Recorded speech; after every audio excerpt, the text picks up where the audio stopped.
Good evening, everyone. My name is Zach Berger. I am the new branch librarian here at the William Hall Library. Some of you may... That's quite unexpected and quite lovely here. Thank you. Some of you may recognize me from the Central Library where I've worked for the past 8 years, and it's a real thrill to be here and to serve the William Hall community. And it's a real pleasure to welcome you to tonight's event, We the Readers, a live banned books event. It's great to see so many people turn out to celebrate the freedom to read. There's a wonderful lineup of authors this evening who will be reading from their favorite banned and challenged books. And of course, we wouldn't be here tonight without the support of the ACLU of Rhode Island.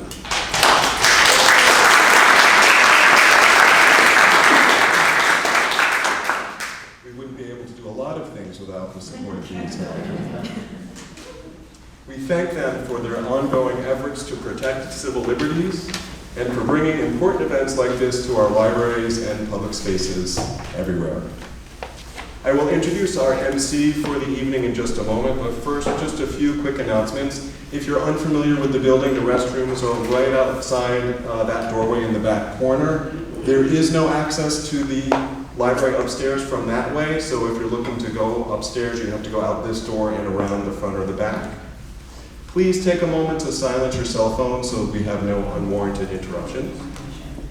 You may also be interested in the panel discussion, The Freedom to Read, Challenges to Intellectual Freedom Then and Now, which is taking place tomorrow night at 6 p.m. at the Central Library on Sockanassa Crossroads, so please consider attending that event as well.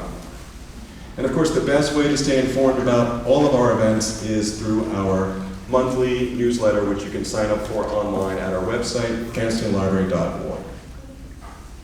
Without any further ado, I will turn things over to Hannah Stern, who is the Policy Associate for the ACLU of Rhode Island and who will MC the program.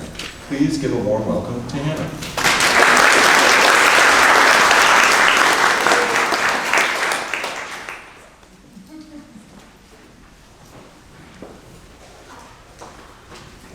Thank you so much, everyone, for being here. My name is Hannah Stern. I am the Policy Associate at the ACLU of Rhode Island. I am thrilled to be here tonight for this event. I'm thrilled to have you all here. Banned Books Week is like a personal holiday for me. I've literally been celebrating on my own since I was in like 3rd grade. So really excited to celebrate it with so many other people tonight. I really just want to quickly give you a few other housekeeping notes before we officially begin the program. First, we are filming this event, which is great because I'm sure that everything you're going to hear tonight is going to be something you want to return to, and you will be able to shortly. We will be posting it on our YouTube. But that being said, if there are any, just don't say anything you might not want to be recorded, I guess. So just be aware of that. The other thing to note is that some of the readings tonight may have some explicit language, just in case that's something that anyone would want to be aware of. We did want to make you aware of that at the beginning. And then we are going to be doing a Q&A at the end, so we ask that you hold all of your questions until that time, again, just because we want to make sure that we get through all the readings, and I'm really excited to hear all of them. I know that there are going to be a lot of exciting questions. I can't wait to hear what you all have to say, but we do just ask that you keep those for the end of the program. And then finally, I just want to say thanks also. Thank you so much to the Cranston Public Library.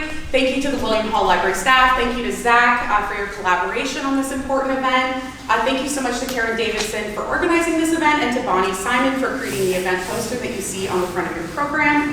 And I also just want to give a huge thank you to our authors who are here with us tonight to read and to celebrate books and the written word. We're truly so excited to have them here. We're so excited to have all of you here. I think this is going to be a really fun event. But I think one of the first things that we want to do to kind of kick off this event is talk about what the state of the First Amendment is currently. So I'm going to invite our Executive Director, Stephen Brown, up for a moment just to talk about a not controversial topic, a not contemporary controversial topic before we begin with our readings. Thank you.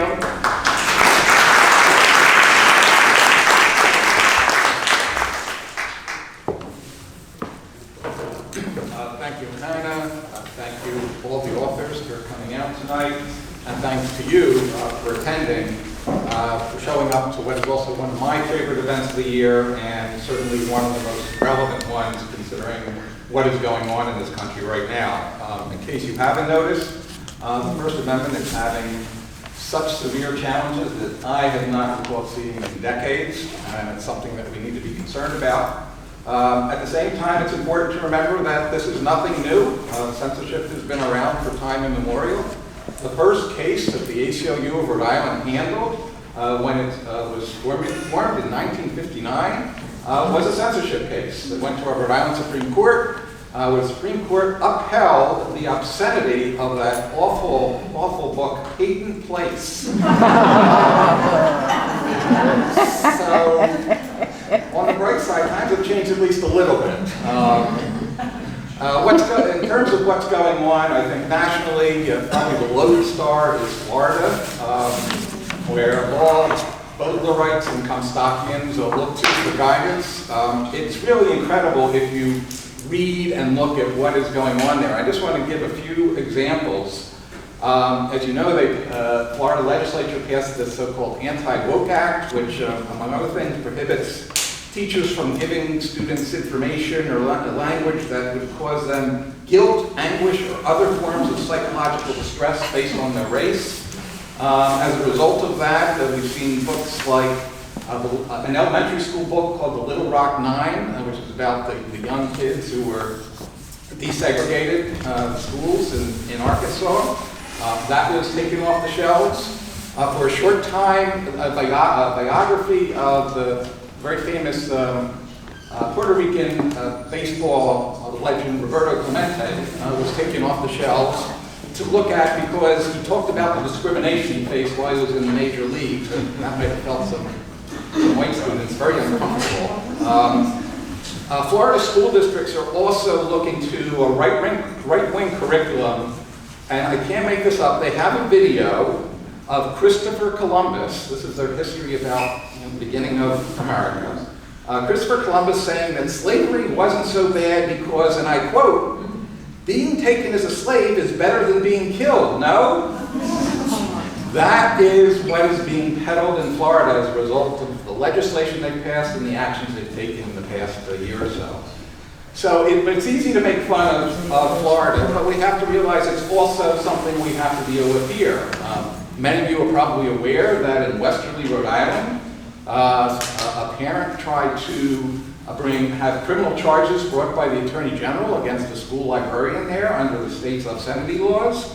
Perhaps even more disturbing is a legislator from Westerly with 7 of his colleagues introduced a bill that would have amended our state obscenity law to explicitly subject librarians to criminal penalties and prison if they were peddling obscene books to these unknown constituents coming to the library. So it's a problem we have to deal with right here. And the impact, of course, is very big. It's not just on the ideas that get lost when books are censored. You have damage to children, especially, we know that many of the books that are censored deal with race issues, LGBTQ issues, and those students who identify with what's discussed in those books are eased out.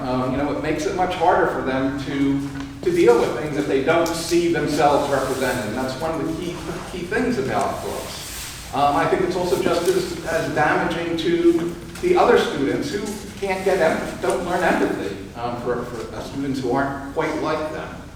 But I think also just as important is its effect on adults that I think we need to really keep in mind. It's damaging to librarians. One thing we don't know, although we can count all the books that are taken off the shelves in public discussion, what we don't know is the self-censorship that takes place, with librarians fearful of their jobs, and in some places around this country, their lives, based on what they're doing in libraries. We've read about librarians, teachers quitting because of the atmosphere that is out there, and that has incredible ramifications for all of us who are concerned about freedom of thought. Now, that's all the bad stuff. We all need to fight this together. But I want to talk a little upbeat thing about censorship, because one of the great things about this event is that it demonstrates that censorship cannot and does not win. I mean, it's sort of a strange thing when you think about it. Here we all are celebrating the government's violation of civil liberties. And that's what this is about. We're celebrating the banning of books in a sense. That's weird, but on another level it's not, because every time censorship occurs, there's a pushback that I think is really, really enlightening and helpful. So I just want to give a few examples. How many of you remember, this is now going back 30, 40 years, how many of you remember all the controversy surrounding George Carlin and his 7 dirty words that you can't say on television? Yeah. All right, well, that fight went to the United States Supreme Court. And the Supreme Court ruled that, yes, on-air broadcasters could be banned from having those 7 words said on television. Well, what were those words? You can go to the official United States Supreme Court reporter and read those words. Even better, and who says the Supreme Court doesn't have a sense of humor? There's an appendix to that decision that includes the entire monologue that made those words. You can read it. Another thing that happened a few years later, the Supreme Court issued another decision, a very relevant one, dealing with when schools can in fact remove books from the library based on their content. And they issued a good decision saying that generally you can't do that. The dissenters were livid, and there's an appendix to the dissenter's opinion that includes all the excerpts from the books that were banned that they found offensive. It's great reading, it really is. And you can tell anybody you're reading a government-sponsored book. The final thing I want to note in that vein is going to Mark Twain, who was a great observer of human nature. And it's a letter he wrote to his publisher in 1885 over that still controversial book, The Adventures of Huckleberry Finn. And he wrote, the committee of the Public Library of Concord, Massachusetts, have given us a rattling tip-top puff, which will go into every paper in the country. They have expelled Huck from the library as, quote, trash and suitable only for the slums, close quote. That will sell 20,000 copies for sure. I think little has changed in the century and a half since he wrote those words. Censorship will never stop, but I think by having these events, by celebrating the books that are banned, we are thumbing our nose at the Comstocks and Vogtlers in this country and letting them know that their efforts ultimately will not prevail. So with that, I urge you to sit back and listen to some words that some people don't want you to hear. Thank you.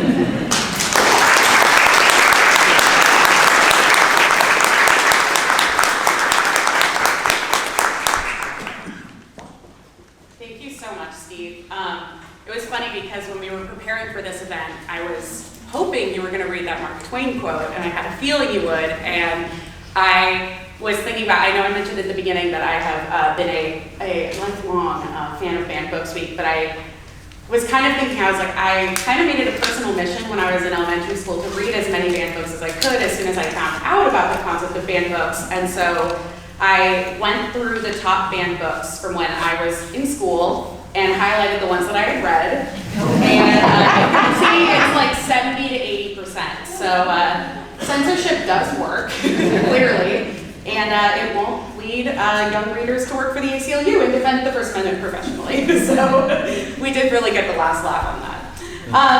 But I do want to introduce our first reader. I'm thrilled to introduce Adam Braver. Adam is the author of 7 novels, his most recent work being Rejoice the Head of Paul McCartney. Braver serves as the library program director at Roger Williams University, where he is also on faculty, and he is also the co-director of the New York State Summer Writers Institute. Adam Braver will be reading July's People by Nadine Gordimer. So, thank you.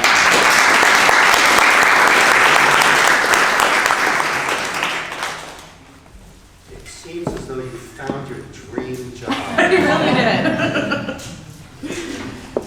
I wasn't really prepared to read first, so I have to rejigger these remarks here. But I will say, you know, in thinking about this when I was driving back from Bristol, I was just living in the neighborhood and walking over here, that there are certainly, in thinking about book, banned and challenged books, there are, because of what they're saying, what they're about, what the message they're making.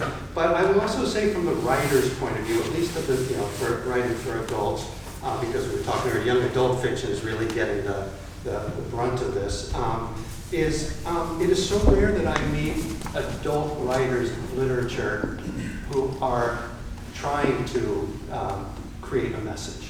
They are often exploring. I mean, the idea of the work is to explore.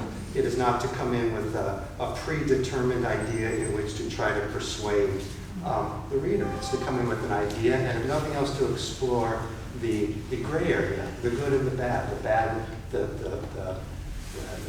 the temptation of evil to good people and vice versa. So it really seems to be a misnomer to some extent by people that are looking at a book and drawing a conclusion and therefore believing that it is, in fact, a work of propaganda, which is so rarely the case. Such as in what I'll read from now, which is, and by the way, what you're going to hear, you're going to say, this was banned. I mean, there's no incendiary moment, there's no incendiary passage in it. It was simply the idea that the authorities at the time took it to have an idea that felt threatening. So the book is July's People by Nadine Gordimer, a South African writer, Nobel laureate for her writing. The book came out in 1981. It imagines a civil war in South Africa as an ending to apartheid, with a role reversal in which the black community is winning the war militarily, while the book focuses on a white family who is spirited away and sheltered by their black servant named July. Of course, going from the comfort of living their urban life, you know, good liberals and their thoughts and values, but still the dominant, still dominating the culture, to living in a village fully reliant upon this man who had been their servant.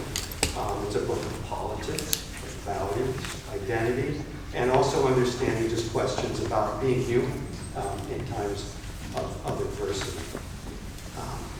Like many of Gordimer's books, it was banned when it came out, because most of her books dealt exclusively with apartheid as the backdrops.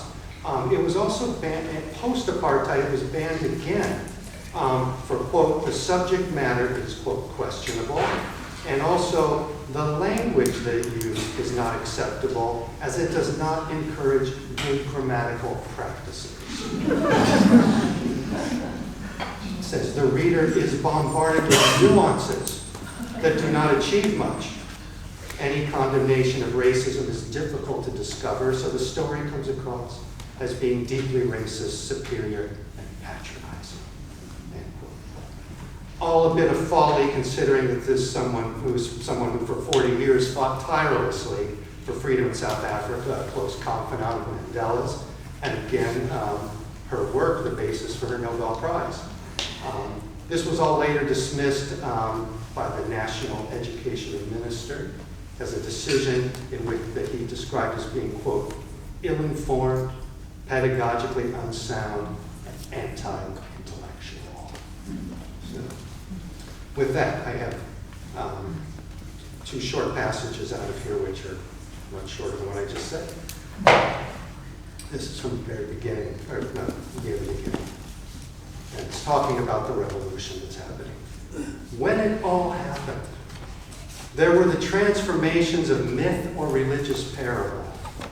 The bank accountants had been the legendary warning hornbill of African folk tales. Its flitting cries ignored at peril. The yellow bakkie that was bought for fun turned out to be the vehicle. That which bore them away from the gunned shopping malls and the blazing, unsold houses of a depressed market, from the burst mains washing round bodies in their Sunday morning garb of safari suits, and the heat-guided missiles that struck Boeings carrying those trying to take off from John Smuts Airport. The cook nanny, Nora, ran away. The decently paid and contented male servant, living in their yard since they had married, clothed by them in 2 sets of uniforms, khaki pants for rough housework, white drill for waiting at table, given Wednesdays and alternate Sundays free, allowed to have his friends visit him and his town woman sleep with him in his room. He turned out to be the chosen one, in whose hands their lives were to be held. Frog Prince, Savior, July. Now, jumping ahead to the village here. July's wife's hut, his own hut, the huts of 3 or 4 other families within the family, their goat corral, the chicken coops made of twiggy dead branches staved into the earth in a rough crisscross of hoops, the pig pen enclosed by the fusion of organic and inorganic barriers, thorny aloes, battered hubcaps, salvage from wrecked cars, plates of crumbling tin, mud bricks, the hut where the farming implements were kept. These were the objectives and daily landmarks available. She moved between them, neither working as others did, nor able to do nothing as others did. She did have one book, a thick paperback snatched up in passing, until that moment, something bought years ago and never read. Perhaps it was meant for this kind of situation. Manzoni's I Promessi Sposi, in translation as The Betrothed. She did not want to begin it because what would happen when she had read it? There was no other. Then she overcame the taboo. If she did not read, they would find a solution soon. If she did read the book, they would still be here when it was finished. She dragged the lame stool July had supplied for the children out where she had a view of the bush and began.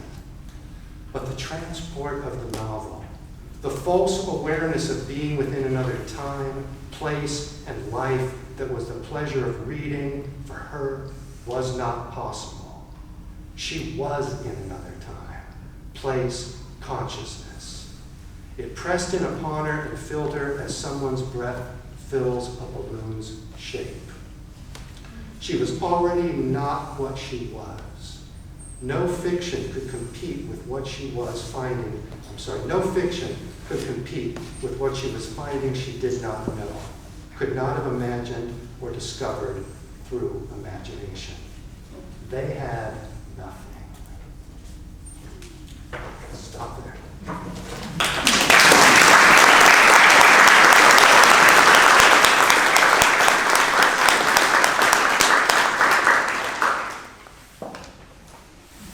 Thank you so much for that reading. That was wonderful. I'm glad you read the part about how it was banned because it could encourage bad grammar. I think that's very indicative of a lot of the arbitrariness that seems to go into censorship. And it's also interesting because I did an assembly earlier today in an elementary school on banned books week, and a lot of those books are also banned for reasons like, a lot of children's books are banned for reasons like encouraging you to not listen to authority. So a lot of really controversial stuff like that.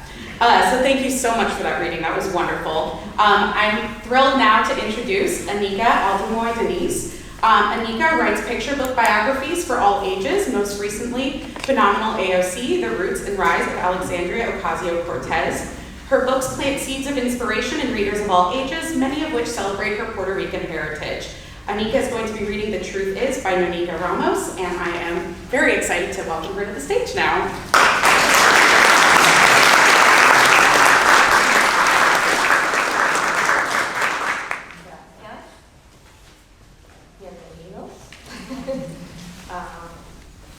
Happy Banned Books Week. This is The Truth Is by Nonika Ramos. It's not a classic banned book. It's a contemporary young adult novel that came out in 2019. I chose it because there is a misconception, by some, nobody in this room, that having a book land on a banned book list is sometimes good publicity. Perhaps if you're already a best-selling author, many times over, you absorb the hit of a book ban. But that doesn't help the readers that can't discover or access your book in their communities. And it certainly isn't the case if you are an up-and-coming author or a marginalized voice. The Truth Is was put on Texas State Representative Matt Krause's infamous book ban list, along with 850 other titles. But it's not just the one state or district, it's the ripple effects. The insidious, soft censorship that results.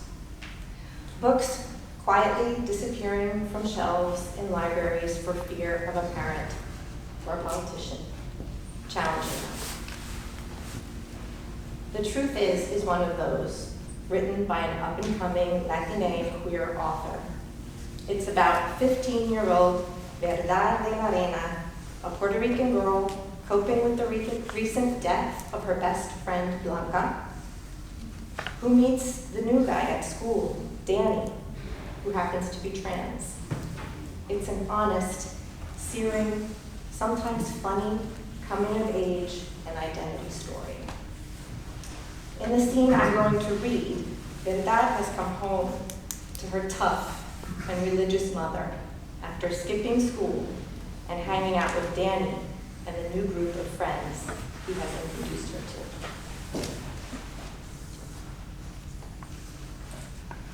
Oh my God, pray for me, I say, glancing out the window as we pull up to my house.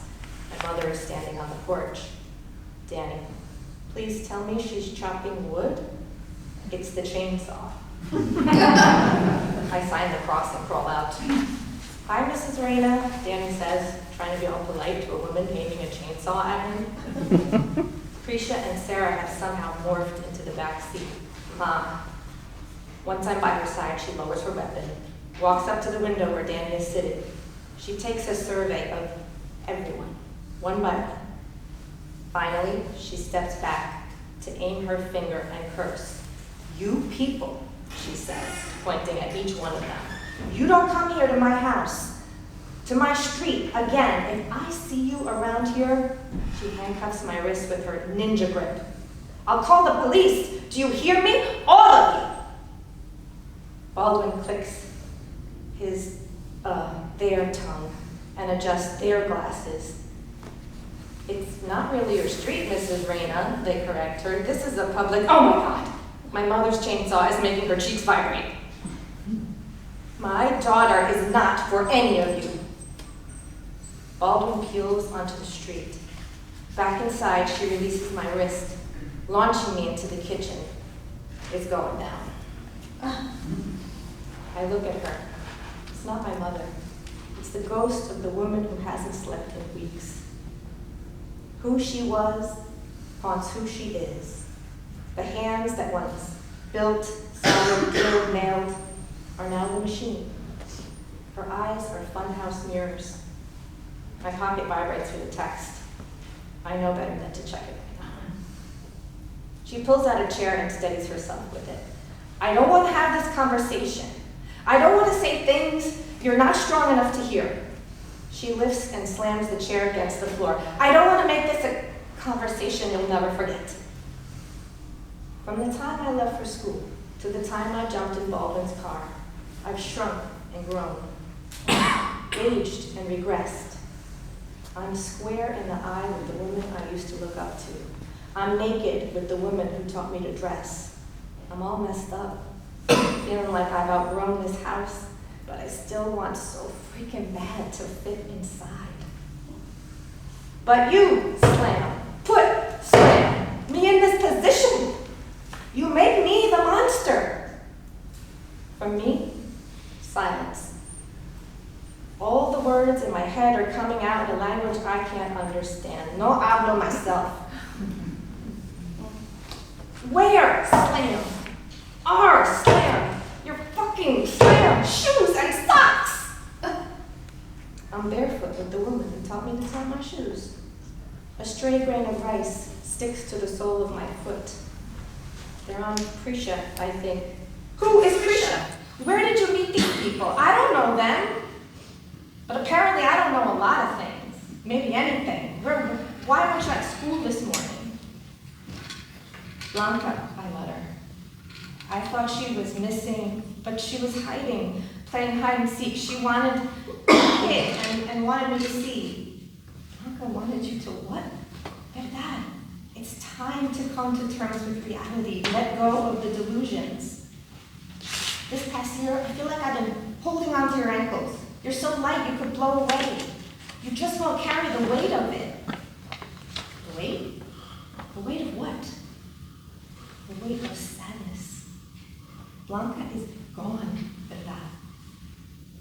I see myself holding Blanca by the ankles, like holding a string of a balloon.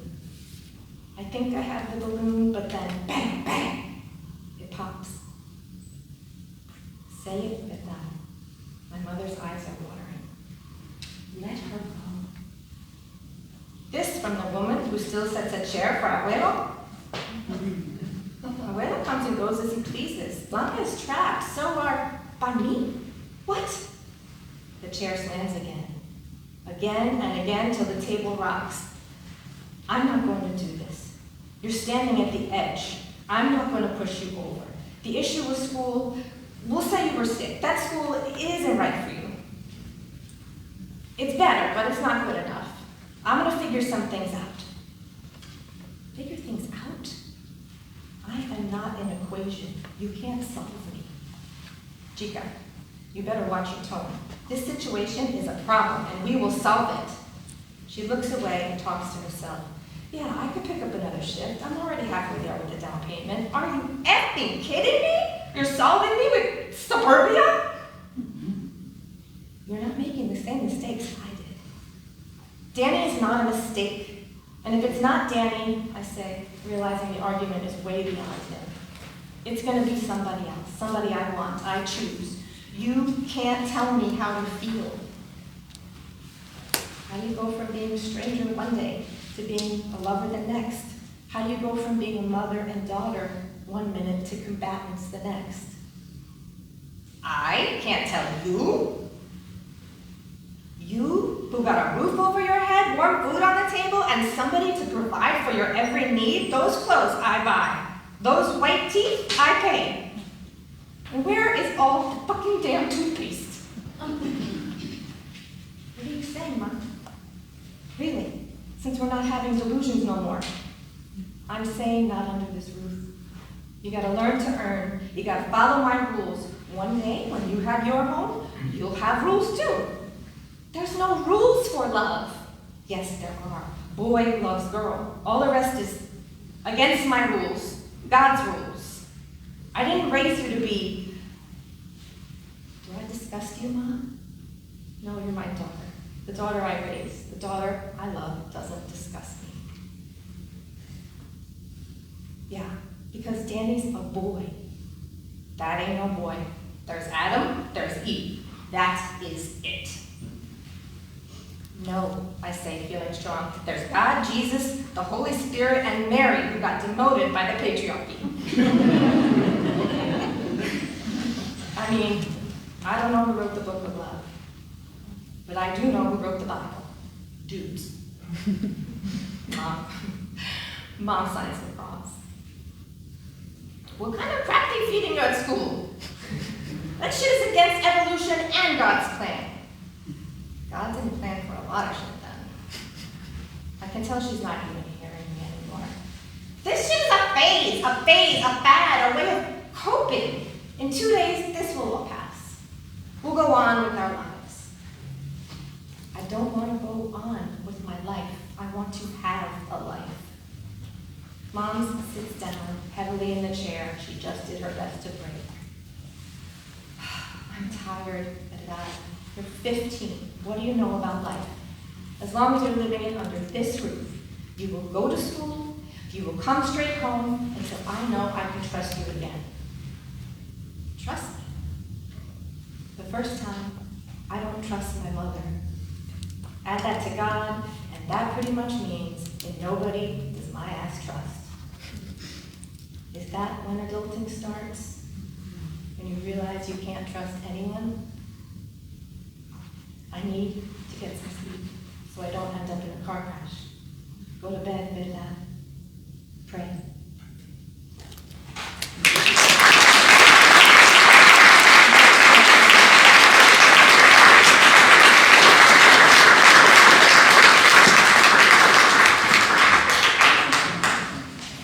Thank you so much, Anika. I am immediately going to put that book on my own library hold. That was wonderful. Thank you so much again. So if you're following along with the program, you may have noticed we're going a little out of order. We did have some authors who unexpectedly were not able to make it this evening. So while I am not an author, you may notice that I am a banned book enthusiast. So I'm going to just very briefly read a passage from one of my favorite banned books that I've probably read about 15,000 times. It's been on banned books list since it was published in 1970 for daring to talk about things like puberty. So I'm just going to read very quickly from Are You There, God? It's Me, Margaret. And I just also want to thank the Cranston Public Library for providing me with an emergency copy of this book. Really, what can't libraries do? So, I went to Christmas Eve services with the Wheelers at the United Methodist Church of Farbrook. I asked Nancy if I had to meet the minister. Are you kidding, she said. The place will be mobbed. He doesn't even know my name. I relaxed after that and enjoyed most of the service, especially since there wasn't any sermon. The choir sang for 45 minutes instead. I got home close to midnight. I was so tired my parents didn't question me. I fell into bed without brushing my teeth. Are you there, God? It's me, Margaret. I just came home from church. I loved the choir. The songs were so beautiful. Still, I didn't really feel you, God. I'm more confused than ever. I'm trying hard to understand, but I wish you'd help me a little. If only you could give me a hint, God. If only you could, which religion should I be? Sometimes I wish I'd been born one way or the other. Grandma came back from her cruise in time to pack up and head for Florida. She said New York had nothing to offer since I was gone. She sent me 2 postcards a week, called every Friday night, and promised to be home before Easter. Our phone conversations were always the same. I talked first. Hello, Grandma. Yes, I'm fine. They're fine. School's fine. I miss you too. Then my father talked. Hello, Mother. Yes, we're fine. How's the weather down there? Well, it's bound to come out sooner or later. That's why they call it the Sunshine State. Then my mother talked. Hello, Sylvia. Yes, Margaret's really fine. Of course I'm sure. Okay, and you take care too. Then I talked a second time. Bye, Grandma. See you soon. During the second week in January, Mr. Benedict announced that the 6th grade girls were going to see a movie Friday afternoon. The 6th grade boys were not going to see the movie. At that time, they would have a discussion with the boys' gym teacher from the junior high. Nancy passed me a note. It said, here we go, the big deal sex movie. When I asked her about it, she told me the PTA sponsors it, and it's called What Every Girl Should Know. When I went home, I told my mother, we're going to see a movie in school on Friday. I know, my mother said. I got a letter in the mail. It's about menstruation. I already know about all of that. I know you know, my mother said, but it's important for all girls to see it in case their mothers haven't told them the facts. Oh. On Friday morning, there was a lot of giggling. Finally, at 2 o'clock, the girls lined up and went to the auditorium. We took up the first 3 rows of seats. There was a lady on the stage dressed in a gray suit. She had a big behind. Also, she wore a hat. Hello, girls, she said. She clutched a hanky when she waved at us sometimes. I'm here today to tell you about what every girl should know. Brought to you as a courtesy of the Private Lady Company. We'll talk some more after the film. Her voice was smooth like a radio announcer's. Then the lights went out and we saw the movie. The narrator of the film pronounced it menstruation. Remember, the voice said, it's menstruation. Gretchen, who was next to me, gave me a kick, and I kicked Nancy on the other side. We held our hands over our mouths so we wouldn't laugh. The film told us about ovaries and explained why girls menstruate. But it didn't tell us how it feels, except to say that it is not painful, which we knew anyway. Also, it didn't really show a girl getting it. It just said how wonderful nature was and how we soon would become women and all that. After the film, the lady in the gray suit asked if there were any questions. Nancy raised her hand, and when Gray Suit called on her, Nancy said, how about Tampax? Gray Suit coughed into her hanky and said, "We don't advise internal protection until you are considerably older." Then Gray Suit came down from the stage and passed out booklets called What Every Girl Should Know.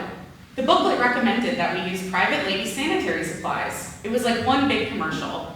I made a mental note never to buy private lady things when and if I ever needed them. For days after that, whenever I looked at Gretchen, Janie, or Nancy, we'd pretend to be saying menstruation. We laughed a lot. Mr. Benedict told us we'd have to settle down since we had a lot to learn before we'd be ready for 7th grade.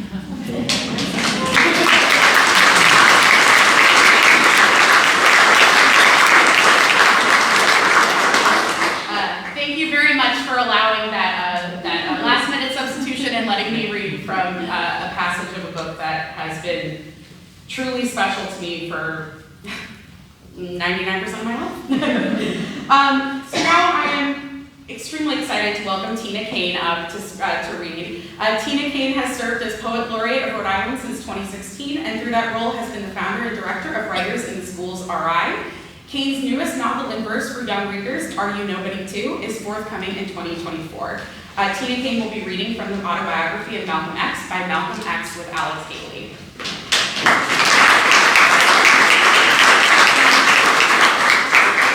Can you all hear me? So thank you so much. Thanks Cranston Library for having me and everybody involved with ACLU for inviting me. I've done this event a couple of times before in person and on Zoom. It's special to me, really important.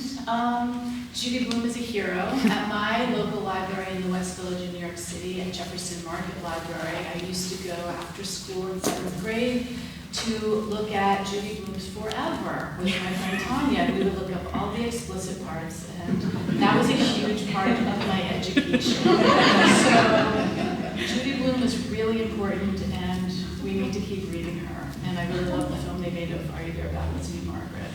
Although strangely, when I went to the cinema in Seacon with my 16-year-old daughter, they gave us plastic wine glasses that said, Are You There, God? It's Me, Margaret, as gifts. So that was it. But anyway, so I usually, I'm a nervous public speaker, and I usually type up word for word what I'm going to say, but I didn't do that, so I don't want to ramble. I will try to be succinct, but I was thinking about, the danger of content in books, and ideas are only dangerous when they come in a vacuum or there's no context. And so I was thinking, it's kind of a shift from Judy Blume to Malcolm X, but Malcolm X is one of my heroes, and the context for the reason why he is one of my heroes is, the first time I read this book, I was 16 or 17 in high school in the Bronx, where amazingly, it's almost like it's another country. In 1985, I was allowed to take as an elective African American history in high school. And one of the books that was given to me by Mr. Markham, my social studies teacher, also an open card-carrying member of the Communist Party, had us read Malcolm X, the autobiography. And I'm like, so, this is sort of, when I think about it now, I'm thinking, somehow I didn't become a communist, and I didn't run away with the Black Panthers. And yet we were allowed as 16-year-olds to contend with these ideas and have context and history and discussion. And that was really important. And I read this book later when I was 20. I read it again at the University of Vermont, where I was a college student. And I was on full scholarship, and I had a work-study job with my scholarship. And at that time, they assigned me to be a TA for these new diversity classes that they were starting for all incoming freshmen. And that initiative came out of a student revolution that had happened 2 years prior, and where students took over the main administration building, Waterman Building, and the president's office, and went on hunger strikes to diversify the campus. Now, I was a kid coming from downtown New York. I grew up in the 70s and 80s, and diversity was actually a really new issue to me because I was growing up in a pretty diverse environment. And when I went to college, it was almost exclusively white. So that was a big culture shock to me, but I also understood the context of that whiteness was the fact that it was a state school in the whitest state in New England at that time. And 80% of the students were farmers or farming families from Vermont. So in the one sense, it was a cultural shock, but when I looked at what the facts surrounding it were, it wasn't a shock at all. It seemed to be completely appropriate. That being said, I was the only brunette on my floor my freshman year. And I think maybe there were 3 black students on the entire campus that I saw. So I did not take part in that student revolution. I had a lot of issues with it. I had friends who took part, and so during the hunger strike I brought them water, and I was supportive of the mission, but very secretly I was really skeptical about some of the means. One of the things that really bothered me was that I felt that the students who were protesting and going on hunger strike seemed really naive and out of touch with the context and the history that led up to the moment that we were in and how things got to be that way. And I also took issue with these giant banners of Mao Zedong they hung from the windows of the Waterman building. My family is half Chinese, and they fled China, like many people, when Mao Zedong took over. So, and ironically, Mao Zedong was the person who was, killing professors and burning books and censoring everything that Chinese people could read. So this to me read like a really big blind spot, and I didn't want to participate. But what I will say is when I came back from studying at the Sorbonne for my senior year, there were a lot more kids of color on campus, and this revolution had done its work, and I was impressed. And so even though I didn't exactly agree with the means, I agreed with the mission, and I felt grateful that those kids had done what they did because it kind of raised a consciousness at a time when that actually was not as prevalent as it is today. That being said, as a TA, I had to teach when I came back. I had to teach, I was a TA with a professor, the only black professor on campus who they brought in as an adjunct, of course, to teach diversity courses to incoming freshmen as a result of this student revolution. And in that course, the students had to read the autobiography of Malcolm X, and so I read it again as the TA. And that was a really interesting experience too, because it was not at all like the first time I read it.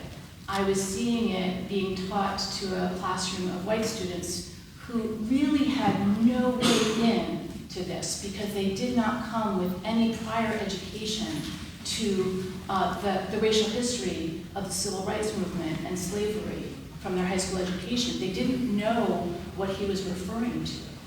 And they didn't have a way into the assertions and the rage and the possibility and the hope that he was positing. And so that to me was a really bittersweet experience because I felt newly ignited around the questions that Malcolm X tries to contend with. But the thing that I came away with most of all after reading it a second time was that Malcolm X, I admired him most for his ability to see reality and change.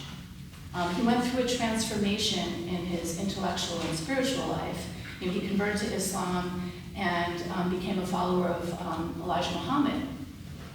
But once Elijah Muhammad's indiscretions, financial improprieties, and taking advantage of young women in his flock came to light, Malcolm X had the strength of character and the conviction of his own beliefs to actually face that reality head on and move away from Elijah Muhammad and to reject him and to call him out. And that to me was like a very, I didn't see it that way when I was in high school, but as a person who was a few years older and then contending and thinking about the hypocrisies I was seeing on my campus, it really made me admire Malcolm X in a different way. And the quality that he had of being able to see something that he believed in show itself to be a hypocrisy, and then to not allow his moral compass to adjust to it so that he could cling to his belief was to me an incredible sign of strength. And I actually think it's the strength that's lacking in most of our leaders today. So I didn't time this, but I cut it down while everybody's reading it, had it down. So I'm just going to try and read what I think is actually kind of an incendiary passage. Like, talk about the anti-woke. Like, this is pretty, I think maybe it makes people feel uncomfortable. But we can only feel uncomfortable to the extent that we're unwilling to see context and bring our own moral compass to something and feel comfortable in our own beliefs. Because we don't have to agree with Malcolm X. We can reject what he says, but we can be strong enough intellectually to hear what he's saying. And that's what Banned Books Week is all about. So this is the chapter in 1965, which is the same year that Malcolm X was assassinated by a follower of Elijah Muhammad's for the fact that he rejected the Nation of Islam and was speaking out. He goes to Mecca, and he comes back transformed by what he's seen. I understood it better now than I had before. In the holy world, away from America's race problem, was the first time I had ever been able to think clearly about the basic divisions of white people in America, and how their attitudes and their motives related to and affected Negroes. In my 39 years on this earth, the holy city of Mecca had been the first time I had ever stood before the Creator of all and felt like a complete human being.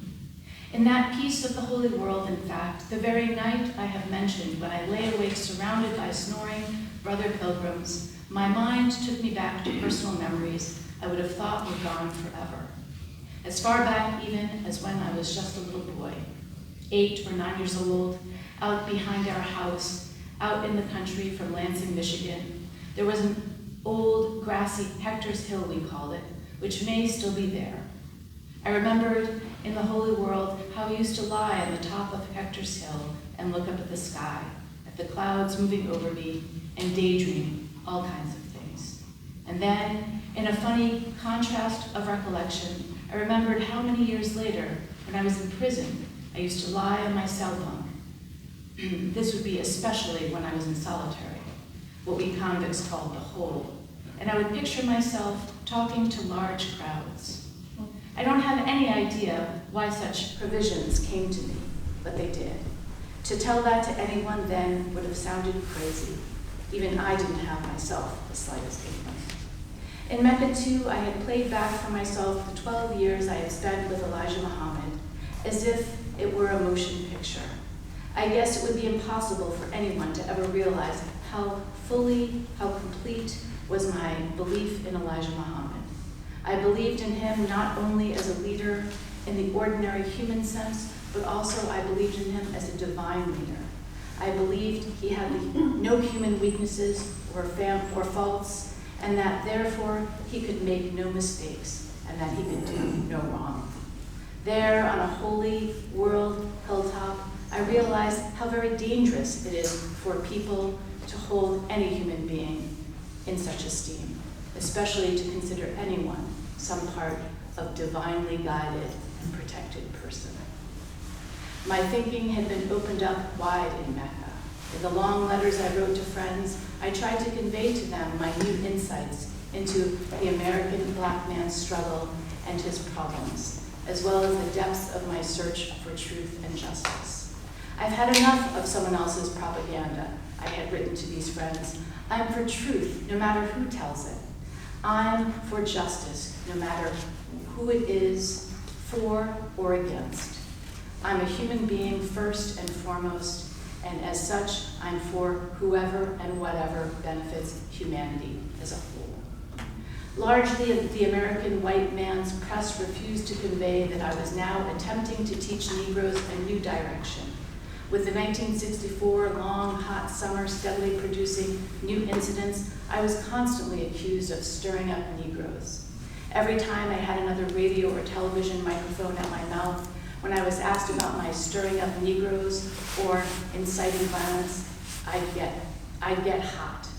It takes no one to stir up the sociological dynamite that stems from unemployment, bad housing, and inferior education already in the ghettos. This explosively criminal condition has existed for so long, it needs no fuse. It fuses itself.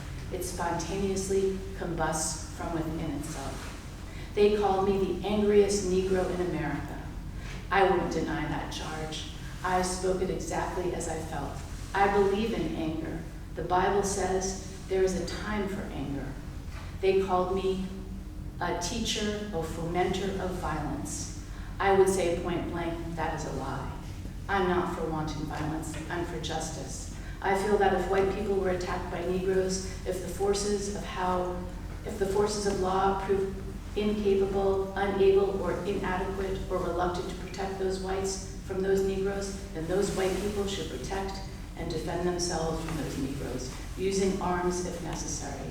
And I feel that when the law fails to protect Negroes from whites' attacks, then those Negroes should use arms if necessary to defend themselves.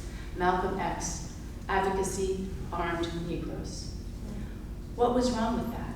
I'll tell you what was wrong. I was a black man talking about physical defense against the white man.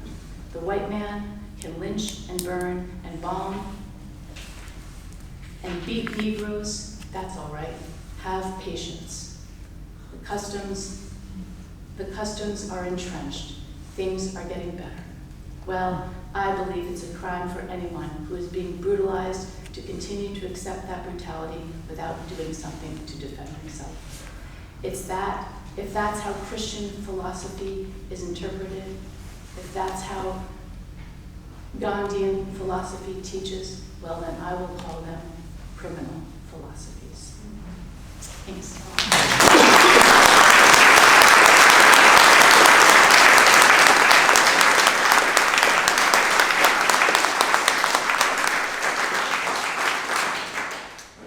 Thank you so much, Tina. That was extraordinary.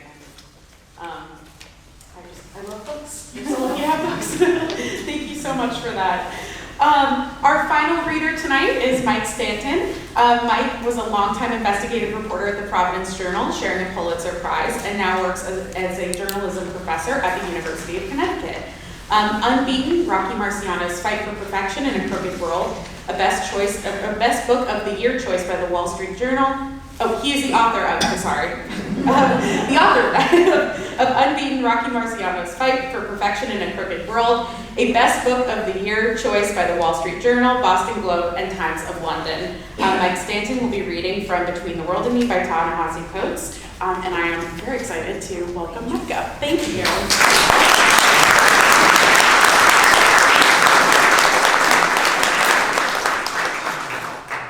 Thank you. Good evening, everyone. Can you hear me okay? As I was searching for a book to read tonight, I saw a story in the Washington Post about a high school teacher in Chapin, South Carolina. Her name is Mary Wood. She's a white woman in her 40s, born and raised in town, educated at Chapin High School where she now teaches. And for years, her AP English students have excelled as she taught them black, female, and queer authors who they probably had never heard of before. Like any good teacher, she pushed them out of their comfort zone to think critically and to challenge themselves. When she taught this particular book by Ta-Nehisi Coates earlier this year, lively classroom discussions followed. But a few days later, 2 students emailed a member of the school board complaining. One student wrote, "I understand in AP language we are learning to develop an argument, yet this topic is too heavy to discuss. I actually felt ashamed to be Caucasian." The second student was troubled by this sentence from the book. "In America, it is traditional to destroy the black body. It is heritage." Mrs. Wood was judged to be in violation of a new South Carolina law that forbids teachers from making students feel discomfort, guilt, or anguish. She received an official reprimand. There were angry calls for her firing. The story became a cause célèbre in town. At one point, at an angry school board meeting, as people spoke for and against her, Ta-Nehisi Coates came to town, sat quietly in the back of the room, and went out to dinner with her later. She was not fired. Instead, she was given 2 days off for professional development in order to stop teaching the book. When she returned to her classroom, she was accompanied by 5 teachers who walked in with her and in a coordinated sweep, scooped up the students' copies of the book and placed them on a shelf. Many of the books had been marked up by the students' own notes, showing their engagement. Mrs. Wood is back teaching this fall, but not Between the World and Me. Ta-Nehisi Coates wrote this book as an open letter to his then 15-year-old son after the boy became distraught by the failure of prosecutors to indict a white police officer in Ferguson, Missouri for killing a young black man named Michael Brown. I dedicate this book to the school board in Lexington Richland School District 5 and to lawmakers in South Carolina with the hopes that it will make them just a little bit uncomfortable. And this is from Between the World and Me. Son, last Sunday, the host of a popular news show asked me what it means to lose my body. Specifically, the host wished to know why I felt that white America's progress, or rather the progress of those Americans who believe that they are white, was built on looting and violence. Hearing this, I felt an old and indistinct sadness. The answer to this question is the record of the believers themselves. The answer is American history. When Abraham Lincoln declared in 1863 that the Battle of Gettysburg must ensure that government of the people, by the people, for the people, shall not perish from the earth, he was not being merely aspirational. At the outset of the Civil War, the United States of America had one of the highest rates of suffrage in the world. The question is not whether Lincoln truly meant government of the people, but what our country has throughout its history taken the political term people to actually mean. In 1863, it did not mean your mother or your grandmother, and it did not mean you and me. Americans believe in the reality of race as a definition, indubitable feature of the natural world. Racism, the need to ascribe bone-deep features to people and then humiliate, reduce, and destroy them, inevitably follows from this inalterable condition. In this way, racism is rendered as the innocent daughter of Mother Nature, and one is left to deplore the Middle Passage or the Trail of Tears, the way one deplores an earthquake, a tornado, or any phenomenon that can be cast as beyond the handiwork of men. But race is the child of racism, not the father. And the process of naming the people has never been a matter of genealogy and physiognomy so much as one of hierarchy. Difference in hue and hair is old, but the belief in the preeminence of hue and hair, the notion that these factors can correctly organize a society, and that they signify deeper attributes which are indelible. This is the new idea at the heart of these new people who have been brought up hopelessly, tragically, deceitfully to believe that they are white. These new people are, like us, a modern invention. But unlike us, their new name has no real meaning, divorced from the machinery of criminal power. The new people were something else before they were white: Catholic, Corsican, Welsh, Mennonite, Jewish. And if all our national hopes have any fulfillment, then they will have to be something else again. Perhaps they will truly become American and create a nobler basis for their myths. As for now, it must be said that the process of washing the disparate tribes white, the elevation of the belief in being white, was not achieved through wine tastings and ice cream socials, but rather through the pillaging of life, liberty, labor, and land, through the flaying of backs, the chaining of limbs, the strangling of dissidents, the destruction of families, the rape of mothers, the sale of children, and various other acts meant, first and foremost, to deny you and me the right to secure and govern our own bodies. Thank you very much.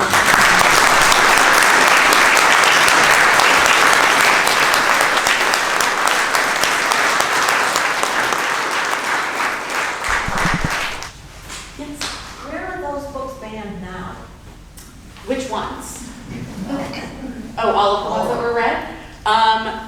I know that Judy Blume is banned. I know you can probably attest to this. Judy Blume is banned in a lot of places. I don't know specifically, but she has, her books have been routinely banned since they were published.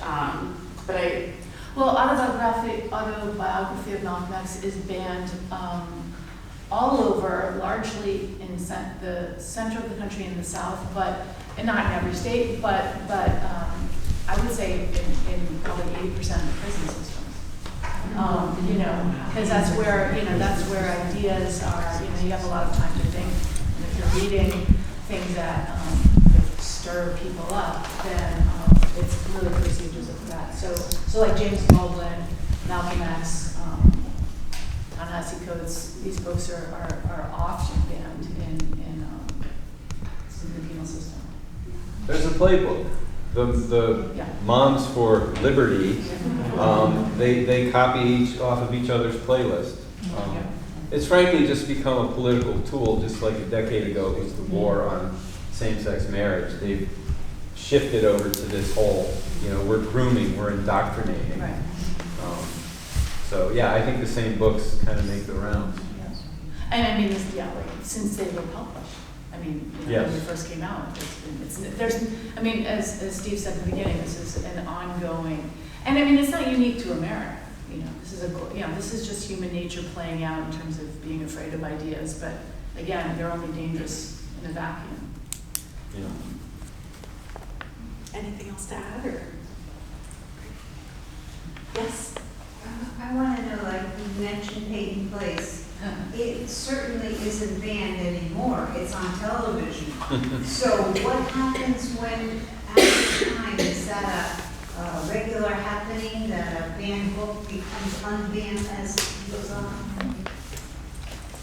Well, I can talk about, in terms of the selection I read, Lady Gordonberg, who almost every book she wrote was banned in South Africa. And banned by the government, not banned by parents or school committees. But, and when she was asked later in life, you know, about this, and she talked about you had to wait for the culture to catch up to the book.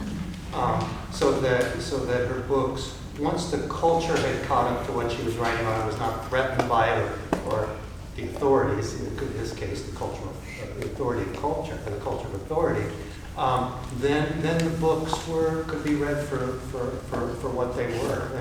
And I suppose, you know, even Peyton Place, you know, can And there was only one scene in there, really, you know, and it was so ridiculous to ban it. I mean, there was a worse book than that. I remember when I was a kid, everybody had it. They were passing it around the school, and you know, it was disgusting in the sense that it had an orgy in it, and then it also had a lot of bad language and everything, and it was striped. I think it was called Candy. Mm-hmm. And she says, we're all making notes.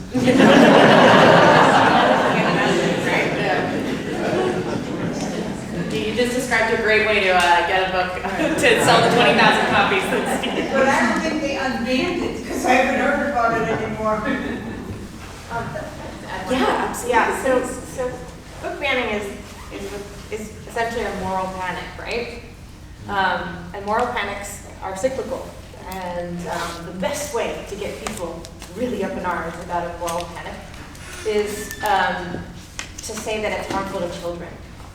So that's why you're getting the culture wars are so now, it feels like inexorably tied to children's books, especially in YA and teen, and because people and politicians can really benefit from, oh my gosh, you're hurting our kids, right? So will that pass? Will something else replace it?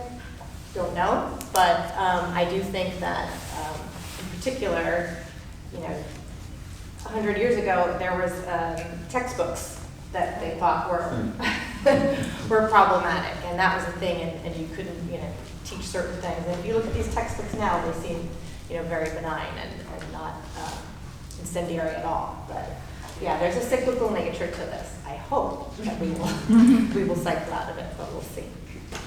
Well, I think one thing that makes this moment a little bit more worrisome than maybe a couple of decades before or since the 50s, like with McCarthyism, is that like a state like Florida, which we call the lodestar, which is sort of, I'm laughing, crying about that, but you know, you have a governor there who is actually, you know, passing laws to enact this type of restriction across the board in lots of ways. So that's really worrisome because it's a step beyond the outraged parent or the raucous school board applying pressure, which is already a problem in of itself. But in terms of the YA, I just want to kind of bring in another aspect, which I think has to do with capitalism. Like, I'm a poet, but I wrote a YA novel a couple of years ago, and I have another one coming out. But the first YA that I wrote was with a big publisher. And I encountered a problem that was really different than the problem of poetry, because poetry, I'm with a small press, like, anytime I publish a book, I'm like losing money. But with a big publisher, I actually was gonna, make a little money. And I wrote a YA, I was commissioned to write this YA. And in it, it's very loosely autobiographical, but it takes place in 1983 on a very marginal block in the East Village of New York City. And on the main character's block, it's a dicey block with drug dealers, and there are some streetwalkers, some prostitutes. And that entity becomes like a Greek chorus in the book. And I remember writing it, and I wanted that to be in there because it felt integral to the character's understanding about power dynamics and her budding sexuality as a 13-year-old and men and women in danger. And I wanted to treat it with absolute respect and YA is very edgy now, but I didn't want my book to be edgy, actually. I wanted to protect the sanctity of childhood within the book. And as I was writing it, I was really mindful of that. And I sent it actually to a well-known YA author and said, hey, how am I dealing with this content? She said, it's fine, it's great, you've really treated it with respect. I sent my whole manuscript to my publisher. They loved it, and they said, oh, but we want you to cut the girls. Just cut that whole part out, and it'll be good. I said, well, but that's tied into the Greek mythology and the Persephone and her dream about this, and with her dad and the boy at school. Like, I can't just cut that out. It's threaded, the themes are all connecting. And I said, well, look, it's going to be a question of whether you want to sell 5,000 copies or 50,000 copies. It's going to be banned all throughout the Midwest and the South if you don't take that out. And I thought to myself, well, you guys asked me to write the book. It's not like I wrote the book and went to you and said, please, will you publish this? You asked me to write it. I wrote it, this is what I wrote, and so-and-so, who is very well known, she thought it was okay, and I'm saying she gave me the okay on this, and and I said, I'm going to take it out. So, we don't have, I can just put a bow on it and give it to my daughter, because I named the main character after her, and I'm fine. Like, this was a great challenge for me, but I don't really need to publish the book if I have to take that out. And then I had to sit and wait. And they published the book. And I don't know that it's banned anywhere or challenged. I'm sure someone's not going to want to read it. But what it taught me was, wow, there are some other really interesting soft pressures being applied to artists making work. And it wasn't that my editor had any moral outrage or it wasn't compromising her personal or religious beliefs that this content was in my book. It was the market driving the fear, right? That we wouldn't sell as many copies as we might if it were not banned or challenged elsewhere. And so that's a whole other layer of that the school boards don't really have to do with, but that is really prevalent, and that I was not aware of as a poet, because who's going to read my work anyway? You're a poet, you write whatever you want, no one really cares. It's not like the McCarthy era where Ginsburg, there was the obscenity hearings for Howell. Poetry is not on the radar of the broader culture in that respect, the way it was in the 50s with Robert Frost and everybody. But there is a whole other layer of capitalism and the desire for profit and marketability playing out in subtle ways that dictate content. And that being said, there are still all these books about YA authors and children's books being banned for absurd reasons. But then, content that is offensive or questionable to some people is making the publishing houses take stock and crunch their numbers and make the calls as they see fit for their own bottom line. And that's really, I think, another discussion, but it is an interesting thread that runs throughout censorship issues. It's just control, that's all it is. And they want to have religion in schools. I mean, these are decisions that parents have to make, not them. You know, it's just too much. They want to take everything out, put whatever they want in, and change history, because we never had slavery. Thank you so much for It that. wasn't as bad as LBJ's Great Society, according to Tim Scott. Yeah, thank you for that comment, Tina, because I also think it's very sobering to think about the books that, you know, never make it to the libraries or never make it into students' hands because of the threat of Or what's been censorship. excised Yeah, on the front end. exactly. Yes? In answer to the banned book, does it lose its clout? Only because as it moves up the ladder in age, something more controversial comes along. Once it's got the tag of banned book, it stays, but people forget. But if there are librarians in the audience who can correct me on that. And another one is, another question I have, or a question I have is, the libraries in the Midwest, specifically Ohio and Illinois, they have these self-imposed borrowers who come in and take books off the shelf and don't return them to the libraries that lost and closed. And I was wondering if there's been any further news about those libraries, and because I've been trying to follow the news and I've come up with nothing. I don't know. There was two stories, one good, one bad. There was a library, I forget where some of these Moms for Liberty crowd came in and they checked out all the books and didn't return them. And then it became public and there was a huge support from the public and they raised thousands of dollars to buy new books. That's only one of them. So that's a happy Many story. that have been cleaned out. But then there's a sad story, a little town in Iowa where a small town library, and there weren't a lot of other options to get books. The librarians were so beleaguered by all the harassment and complaints and constant drumbeat that they all quit and the library shut down. And is that becoming more prevalent? Are you aware that it's becoming more and more prevalent, or do you think it's hit a plateau? I don't know. I know PEN America has done a lot of monitoring the situation. And there's been a lot of support. What was the word before America? PEN Pen America. It's like a writers group that monitors book payments. Thank you. Yes. Hi, so you had mentioned earlier, the bill that was coming up in Rhode Island, or that was, it did come up, right?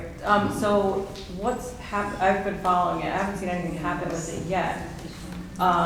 Do we feel like it's a threat to librarians, teachers, things like that? And a follow-up, are there things that we can do to kind of circumvent that?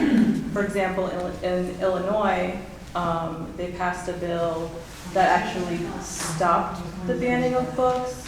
I don't know if you've read on it or anything about it, but what are some things we can do? Sure. Well, first of all, fortunately, that bill died. Okay. I feel confident that our legislature will not pass it, but it's the fact that it was introduced, that it had a hearing, the fact that anybody would consider a bill like that, I think, is what's really troubling. And it has an effect on librarians. There were librarians there to testify, and clearly they were affected by the fact that a bill like that had been introduced. In terms of what you can do, certainly you can support your library, support your librarians, and you should keep in touch with your legislators when these bills like these do come up. Make your views known, and if there's enough outrage about them, the hope is that the legislature the next year will say, I'm not even going to bother putting it in. I know it's going to create a lot of pushback. And I don't want you to underestimate the power you have by picking up the phone or sending an email to your state legislator. If something is going on in the community, getting in touch with your school committee members and letting them know they need to hear from you when these issues crop up. There's also Rhode Island Center for the Book, which has its own banned books committee, and like when that bill came up, a lot of It went out to its membership, and they mobilized a lot of people to show up at the hearing and make a lot of noise. So that's also, supporting them is also a way to support those efforts. And I will also just put in a plug for our advocacy training that the ACLU holds every year, usually in January or February, where if this is a topic that is of interest to you, we do a training on how to do legislative advocacy that we will absolutely be sending information about whenever we have a date in 2024. But that would also be something that we would really welcome you to come if that's something that you're really interested in continuing to do advocacy on. So just in the interest of time, I know we could probably do questions forever, and I wish we could, but in the interest of making sure that we're ending our event on time, we do have one final, I want to invite our development associate, Monica, up to talk very briefly, but before I do that, I do just want to say, if you have a question that didn't get answered, please feel free to email our office. We are very responsive. We always answer our emails. We always answer the phone.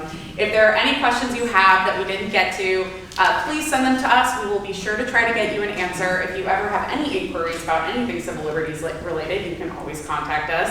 And I just want to thank you again for coming. So I'm going to invite Monica up to give one more brief comment, and then we will conclude our event. But thank you again for joining us. Thank you again to all of our authors. This was an incredible event.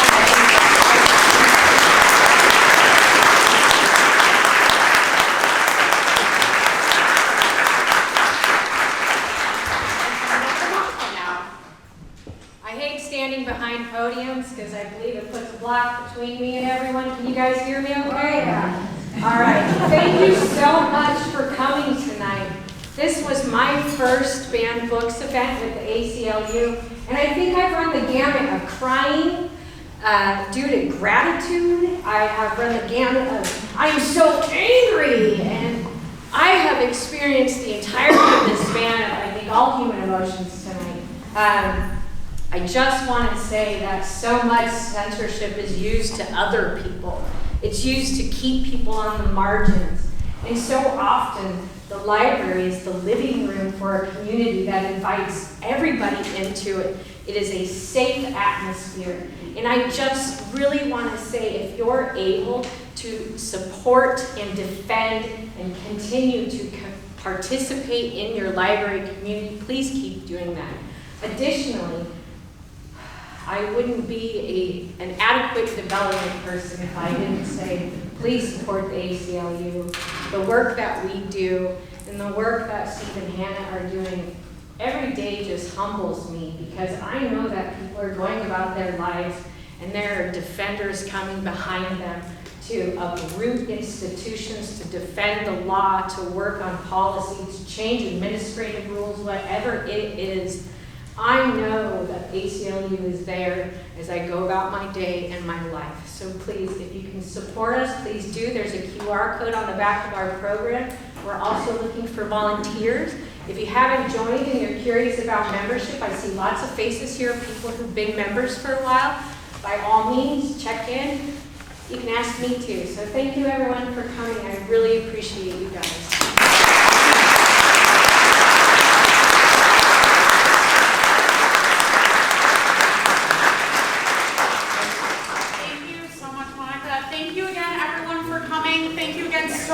So much to our authors for those beautiful readings. Please take cookies on your way out. I'm begging you to do that. Please. Thank you again.